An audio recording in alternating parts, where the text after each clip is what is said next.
WWE fans, welcome to the Backstage Jabronis. He's Daniel Snyder. I'm Jeremy York. Welcome you guys to our amazing little webcast show or whatever we want to call it. Of course, people who are new to the show, WWE fans, we recap the week's events starting with last week's SmackDown into this week's Raw. And in this case, we're going to have Money in the Bank in the middle of it. So we're actually probably going to talk mostly Money in the Bank.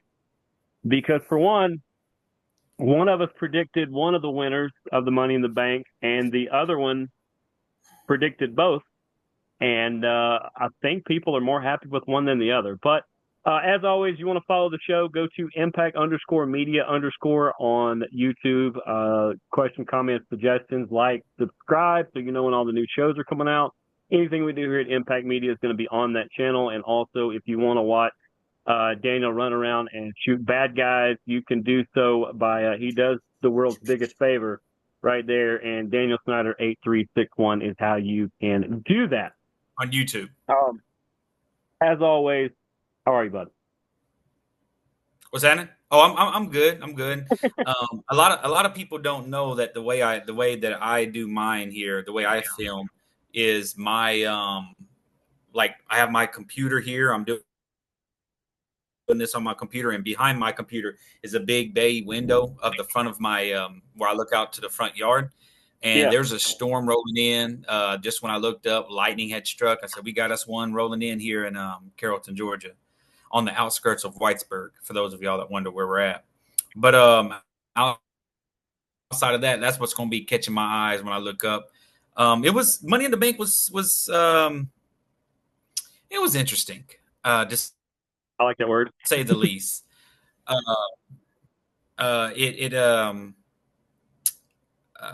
would give it a 2.5 or 3 out of 5. I wasn't blown away. Money in the Bank is one of the 3 premium live events that I make a point to watch just because I love the Money in the Bank matches, and you never know who's going to win. It really is one of those things where anybody can win. It's just like, who do we want to give a chance to be the next champion? Now, just because you get the briefcase does not mean you're going to win. So far, it's either that bump it doesn't even mean that last step to push somebody up a level, usually. And a couple of times it's turned into that person that won it didn't even get to defend it. Like, for instance, Ken Kennedy. Yeah. That's the number one. But in all fairness, he got hurt. But you know what? He didn't. He did, but he didn't. It was a he wasn't 100%. He was about 75 or 80%. Well, it was some sort of. It was wrong. It was misdiagnosed. Instead, they thought that he had tore his tricep off of his bone. They told him when he first went to the doctor, they said he had torn the tricep off of his bone. And then he went like a week later, and they said, you know what? Whoever checked that, they were wrong. It's only a sprained muscle or something. You're only going to have to be off TV for about 3 weeks to a month. And by then, they had already took the title off of Undertaker, because that was the whole process behind it, was they needed the title took off of Undertaker because he was hurt. So Ken Kennedy was going to be champion that quick, but Edge had to take it off of Kennedy so that somebody could take it off of Undertaker. I watched a whole bunch of stuff on it where Ken Kennedy talked about it and where Undertaker talked about it. Hey guys, that's what my front yard looked right before we started. It's kind of a little bit uglier. Yeah. You should have never sent me that photo. That's why I was like, click, download. Hey, look at that. Yeah. That's a beautiful front yard you got there, bro. Isn't it? That's what I was saying, man. I was like, I'm a little jealous because I might have a bigger yard, but mine has got debris everywhere. So that's kind of, that almost looks like you're on a golf course, but I know, of course, you're not. Yeah, I'm not. But it's polo ground. But yeah. It opened up with the women's title. The women's Money in the Bank. And let's go ahead and do the housekeeping, get that out of the way.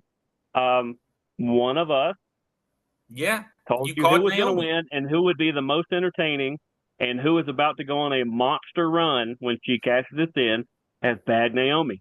Now, she should have got built up better in this match because she just kind of was just there and then she won. She didn't have a whole lot of big time, the big rub up per se. But this match really was about getting Roxanne, Julia, and Stephanie in front of the main audience of the WWE and not just NXT. That's what this match was for. And then, oh, by the way, Naomi's Money in the Bank. The only thing that I don't like that WWE's been doing when it comes to these Money in the Bank matches is you kind of know who's going to win in the last 3 minutes. Like you're going to. Well, did you hear sometimes that? whoever's not involved, like somebody will take a big hit and you won't see them for a while. It's usually them. And she disappeared at the beginning of this to where I was like, where did she go? Did she get hurt? And then I saw her like running around. I was like, okay, they just told me who's winning. Yeah. That's kind of how it was. I'm interested now to see how it's going to go. We'll see how it goes. Yeah. I'm not too happy with it, but I mean, I wanted it on Roxanne. I think the storyline with Roxanne would be very interesting. Maybe next week. Well, and the thing, like I said, with her being brand new, I immediately wrote off the 3 people I just mentioned a while ago because they're so new that the audience hasn't warmed up to them one way or the other, either to like them or not like them. Her work with Liv is going to bolster her. She's going to leapfrog so many people in working with Liv because Liv might be one of the best on the roster. So that rub from that will get Roxanne up in the top. Stephanie will do it on her own. And I got a little bit of a hot take that I don't think Julia's near as good as the hype. She's okay. She's and maybe it's because she's overshadowed by the other 2, but I'm not impressed by her work. Yeah, and she's on SmackDown right now, so maybe that'll help her. But the whole Roxanne thing that I wanted kind of started spilling out over on Monday night in the Queen of the Rings first match when she was in that match with Liv. Yeah.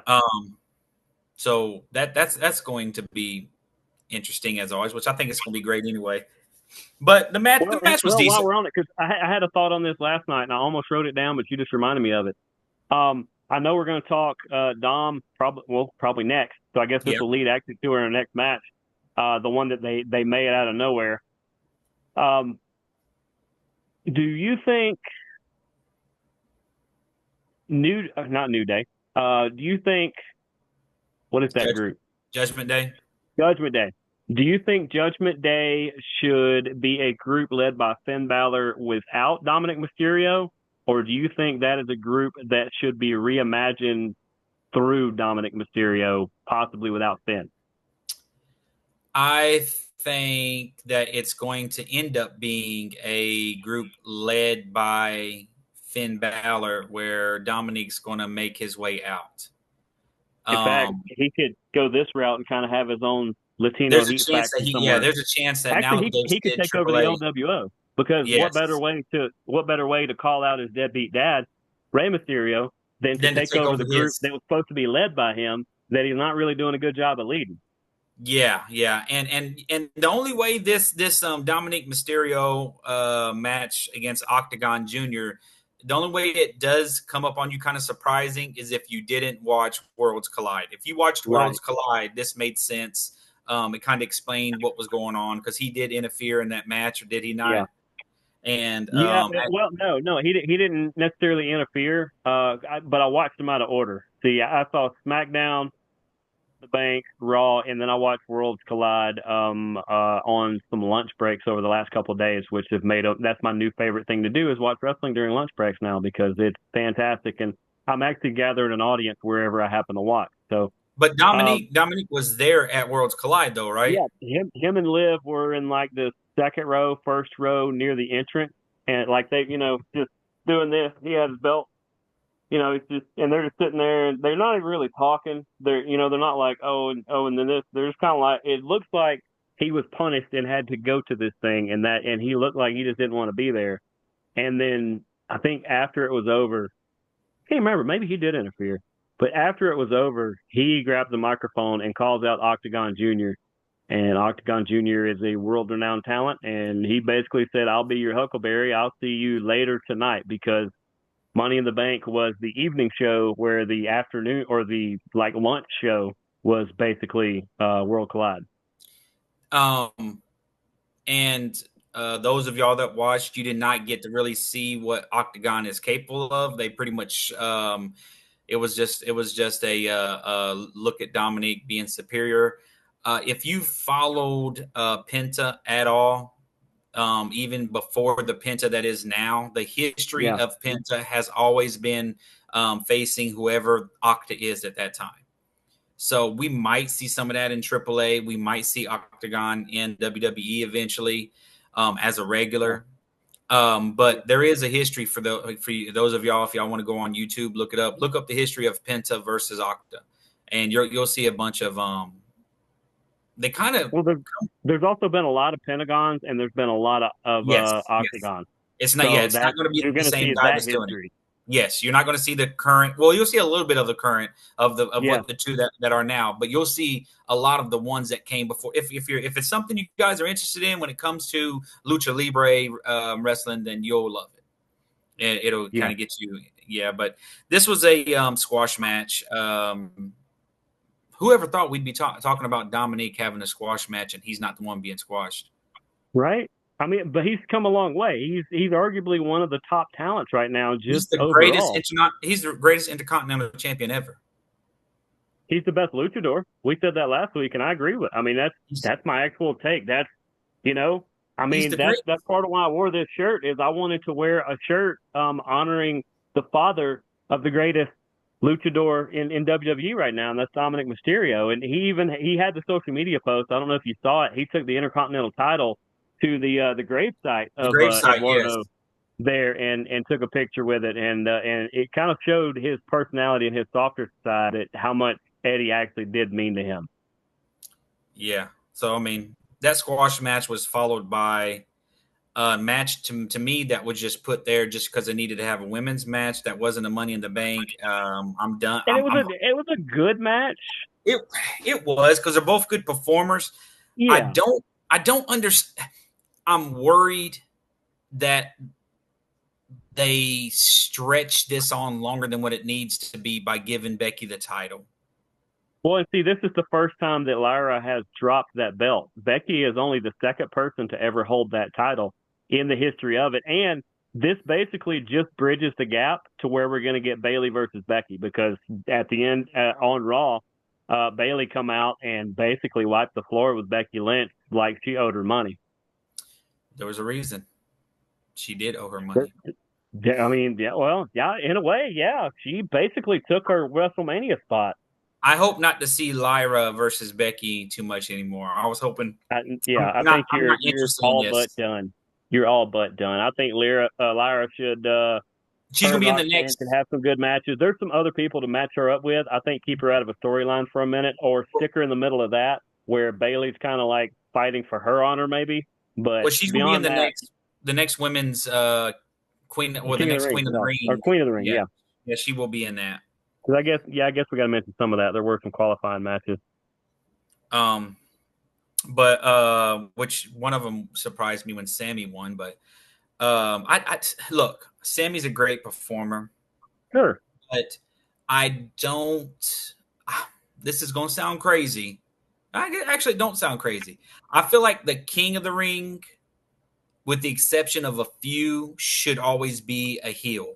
Like Xavier did a great job as a face King of the Ring, but I feel like the King of the Ring needs to be a heel, because if you're the king, you can be cocky.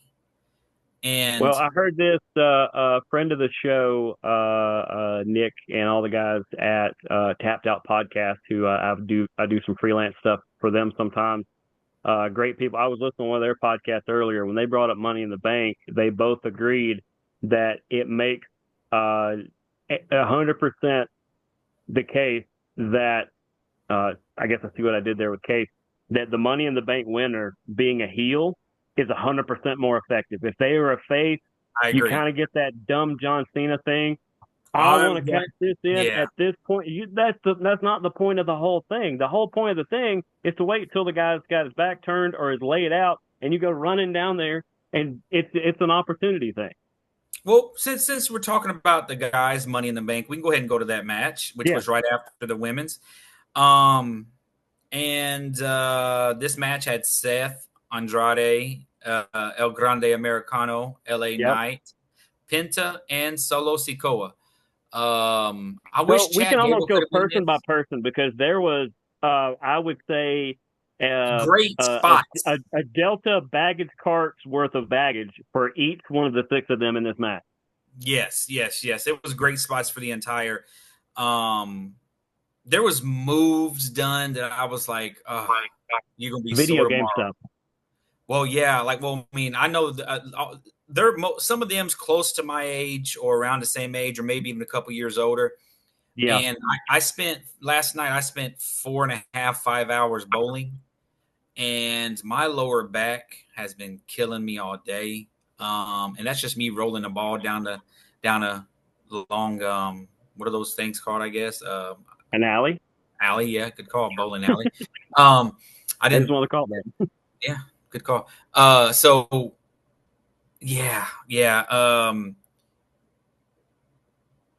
There was some Andrade, dude. Andrade. He probably took the worst in the entire match. Yeah. He was part of the filler because we were pretty sure he wasn't going to win, and that means he took so much abuse. And I actually think because the point I was going to make that I told you about Worlds Collide that how the main event played directly into this match. Remember they were on the same day. Um, Chad Gable not only proved that he is at least top level luchador caliber in hanging with El Hijo de Vikingo, but he got dinged up. He hurt his shoulder or his arm or his back or something really bad in that match, especially towards the end, enough to where it looked like he couldn't barely make a fist. Still finished the match doing all kinds of different stuff. And because he was so dinged up, I think he wasn't able to film session and study session with um, uh, El El Grande Grande. Americano, and so I just don't think he was as prepared as he needed to be, and so Americano didn't factor in as much as possible. I think it's because Chad wasn't able to go over the last minute strategy and stuff because they're not the same person, but they were going to sit down to study, because Chad has faced everybody else in this match, and he would be able to tell How to Americano approach it. how to combat them all. I think he was so dinged up that he didn't get a chance to do that, and so Americano kind of fell flat a few times. And I agree. And who is the GM of the show they're on? Is it SmackDown? Are they on SmackDown or are they on Raw? SmackDown is Nick Aldis. Adam Pearce is Raw. Which one are they on? Are they on SmackDown or Raw? Okay, Seth's on Raw. Andrade's on SmackDown. LA I Knight's think SmackDown. So he's got to be on Raw. Raw. He's on Raw. It's Raw because Yeah. Adam Pearce has tried to catch Chad Gable and try to get him to accidentally say that he is Americano, even though we know he's not. He's tried to Yes. trick him You into know doing what? it. It's You know Adam what Pearce. Adam Pearce is going to end up doing? I already know it's going to happen He's going to because book he them against each knows other, he's going to try to in a King of the Ring and then we're qualifying going match. to see. Yeah, and then we're going to And see. we'll get to I think see we're it. going to see them both in the ring, and you're going to go, look, it can't be him. It's not the same guy. Yes, which me and you've been knowing the whole time. Right. And you know what would be better? Nothing would be better than to have a King of the Ring El Grande Americano. And in the same way that I was saying that Bad Naomi is the way to go because the way she is right now, nobody's safe. I don't care if you're good or bad. You're not safe if you're in her path. She could literally, if Nia Jackson's a champion, she could take out Nia. If Jade Cargill, if it's Charlotte, it doesn't matter who actually has the belt at any given point. She has the ability to take any of them out. Who And does so she would go for? Americano. Who does Naomi go after? We didn't talk about that. Who does she go after? I don't think she does it immediately, but I do agree that it's probably going to be the Raw champion to get her away from that mess in SmackDown. I don't think she's going to do it right. I mean, the easy target is Tiffany. I think she can beat Stratton straight up right now. I'm slowly seeing Tiffany go back but to evil Tiffany. Still, but I feel like we're slowly seeing that. that's what needs to happen is who's the Raw champion? Io I Sky. always forget. Io Sky. I mean, that's the obvious And choice they're too. about to But take that title off of her too, just because the simple reason of what just happened with you. She hasn't been a but yeah. rememberable champion. Well, it's because they don't do anything with her. And like I said last week, they did her the favor of firing all of her friends except for one, who's Asuka, who's coming back soon. But Monday. I mean, yeah, She they returns they Monday. do they do absolute zero to ever promote her as champion. I mean, they don't even send her like on goodwill missions to like Japan or China or places that she easily speaks the language. Now she talks English pretty well actually, but it's like they don't. When Rhea was champion, they sent her and Grayson Waller to the home country of Australia to promote things. They don't send Io anywhere that I see. She shows up and about once a month she has a match. Yeah, she's about to drop the title, but I don't think it's to Naomi though. I think it might be. I think it might be. But as we didn't mention, well, first before Seth Rollins won the Money in the Bank. Yeah. But one of my favorite parts of the match was when Solo did the Penta Walk. Oh yeah. Solo did the Penta Walk. Oh yeah. Loved it. Solo's personality is they're It's letting him coming just out. be him, and it's just off the charts. He's really funny. He's really sarcastic. I mean, he's kind of a jackwagon when he does it, and you can see like when Roman would do it, it was kind of funny because it's like older brother taking a shot at little brother. When Solo's doing it, oh, this is class clown going at everybody. He is not afraid to go at anybody, and he found out his cousin's true intentions in doing so because Jacob Fatu let him know I don't love you, Solo, and dropped him. Yes, and that was one of my favorite. We were sitting here talking about that, and it made me put on SmackDown right quick so that I don't miss that. So I'll be able to take it back. But it was a good Money in the Bank match. Yeah. Seth, after we could go ahead and touch on it after Monday Night Raw's final match, which Yeah. thank you so much, Raw writers, for taking the title off of one of the worst world champions in the last 2 or 3 years. So glad to see it. So glad to see him drop the title. It's real simple though. It's 4 letters. It's one word. LOST. He lost. Lost. And I hate it. Hey, that's a great run. I could see him somewhere down the road doing another kind of cool run like that. But Gunther needed that belt back absolutely for where they're going. But that throws a curveball. What's Seth going to do with the He's not going to cash in right now.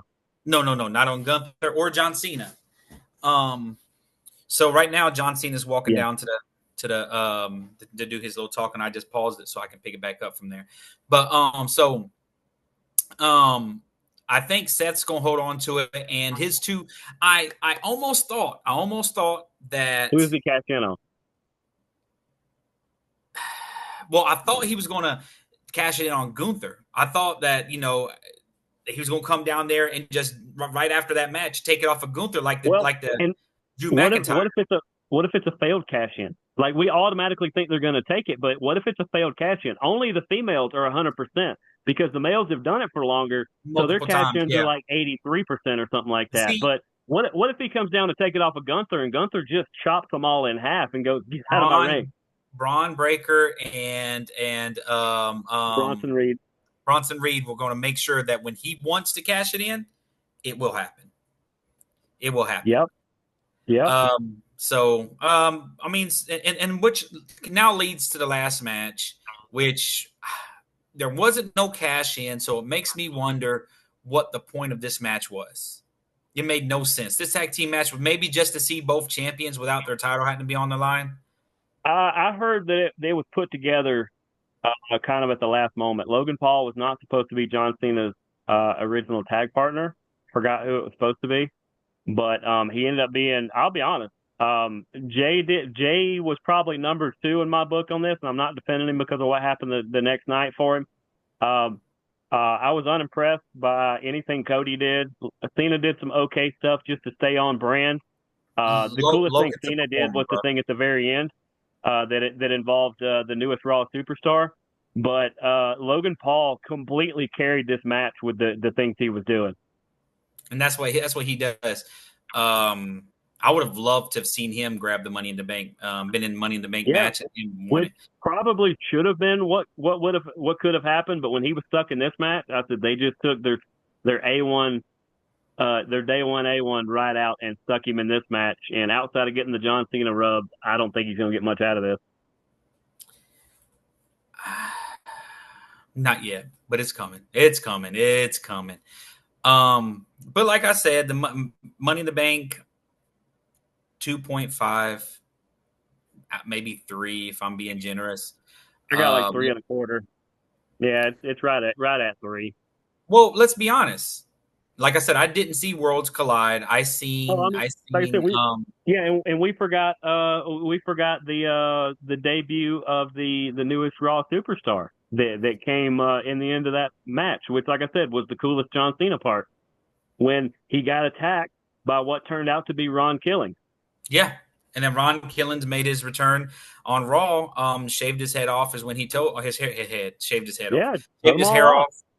And when he told y'all, hey, the truth, our truth was his character. He is now Ron Killings.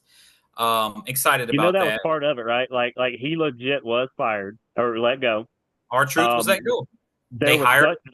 There was such backlash from not just the fans but the locker room that were so upset that they tried to reach out to him for almost 3 days, and finally Nick Khan, who is one of the top brass in TKO and with WWE, finally got through to him, got him to pick up his phone, and he says, "We legit want to hire you back." And he said, "Well, you can't get our truth back. You can get Ron Killings." And for people who don't figure that out, Ron Killings owns the right to Ron Killings. So whether he's around for 3 days, 3 years, or 300 years, when he leaves there, WWE can make $0 off of Ron Killings stuff without paying Ron Killings. Or if he goes to independence or whatever he does, he can book himself as anything but R-Truth, and he controls it all. It was the most genius thing ever. I'm getting the first Ron Killings action figure when it comes out. I'm so excited. He already has merch. It's in the store right now. Well, I'm waiting for the action figure, but I'm excited for that. The Raw following it was pretty good. Cena we had the qualifiers. Yeah, we had a couple of qualifiers. Cena came out. Yep. Cody, I hate to say this, it happened to him at AEW. Too much Cody made people tired of seeing him. Even though he just came back, it feels like he's been around forever. Yes, he's got to go heel. That's the only thing that saves Cody. Yeah. But sometimes he can be like his dad, and his dad was hardly ever a heel, I think, ever. And he just sticks that. Now his brother Dustin can go full-blown heel in like 2 seconds. And it's scary sometimes. Dustin is the new Big Show. Big Show would be heel Monday and then be a face Tuesday and then be a heel Wednesday and be a face Thursday. And it's believable every single time. He might even do it mid-match. Yes. And then turn back at the end of the match. Yeah. But the qualifier to start with was Liv, Roxanne, Kairi Sane, and Rhea Ripley. I had a real good feeling that it was definitely not going to be Kairi Sane, and I felt like Liv was going to not do it. But I also, about halfway through the match, didn't feel like Rhea was going to do it, and I was like, "There's no way Roxanne's going to win this, right?" And then she did, and that interaction in the back, her versus Liv, is possible main event territory. We're talking SummerSlam or something like that. It's possible main event because those two are it's going to be like two tyrants. Yeah, it's going to be very interesting, and it's going to be neat to see Dom switch women again. I don't know that he does. He may look like he does. I think he's going to flip it. Because I don't think his actual wife is going to let him start swapping around. So that's why I think he's not gonna do that. But the other qualifier, to get that one out of the way as well, the one you said you were surprised by too, was we got Penta versus Dom versus Braun Breaker versus Sami Zayn. I really thought Braun Breaker was going to take this one, but good win, Sami Zayn. Good win, Sami Zayn. Didn't see it coming. He's a good one to move on. He's not going to be a good one to win it. Sami Zayn as King makes no sense to me. King Sam, I see where they could do it, but I don't think he's the strongest candidate. No. Yeah. And this is planting the seeds for Braun Breaker to flip on Seth down the road. Also, we had another addition to Raw, which might be a full-time thing. LA Knight appeared on Raw, and I believe he jumped. Who was it? LA Knight. Yeah. And who did he jump? He attacked. I think he took out. He went after Seth's group, didn't he? Did he? I can't remember. He went after Braun Breaker. Yes. Yeah, that's who he went after. Yeah. Because they came down there and stopped him from winning Money in the Bank. Yeah. So we might be seeing LA Knight now a part of Raw, which I think LA Knight needs. He needs to change shows. He did everything he can on SmackDown. He actually coming to Raw would be a great Intercontinental champion. Yeah. Who is the IC champ now?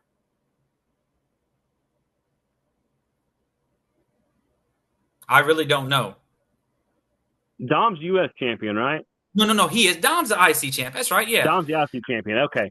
Okay. Yeah, I forgot about. I don't remember who the U.S. champion is, but the U.S. champ is. This is how you know there's too many belts. It's Jacob Fatu, ain't it? Yeah, I think so.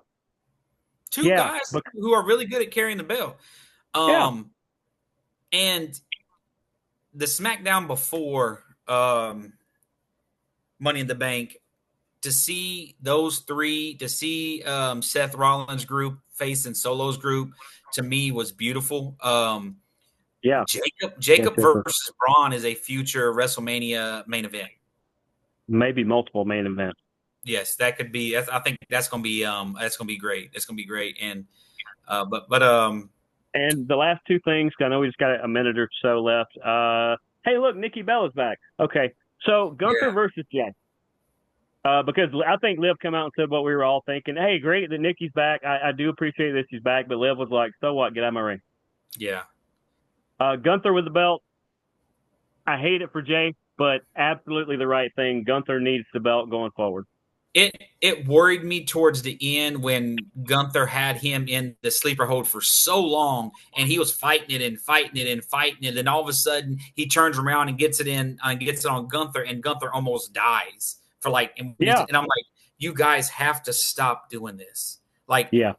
Gunther is known as a fighter. He's known as a submission guy. Yeah. And Jay is not, but yet Jay's better at doing submission. Those two together is not making sense. No. But we got 50 seconds on mine. Yeah, pretty close to that. But overall, we'll look at what the qualifiers are going forward. I'm sure there's going to be some on SmackDown here in a few minutes. We both had it right around a 3. Watch Worlds Collide if you didn't already, if for nothing else, for El Hijo de Vikingo, who was fantastic live, and also for Mr. Iguana. If you know, you know. If you don't, please watch. Other than that, we are the Backstage Jabronis. He's Daniel Snyder. I'm Jeremy York. We will see y'all next week. Yep, we don't have a rhyme, so we'll see you guys next week. Deuces, gooses. Go watch wrestling.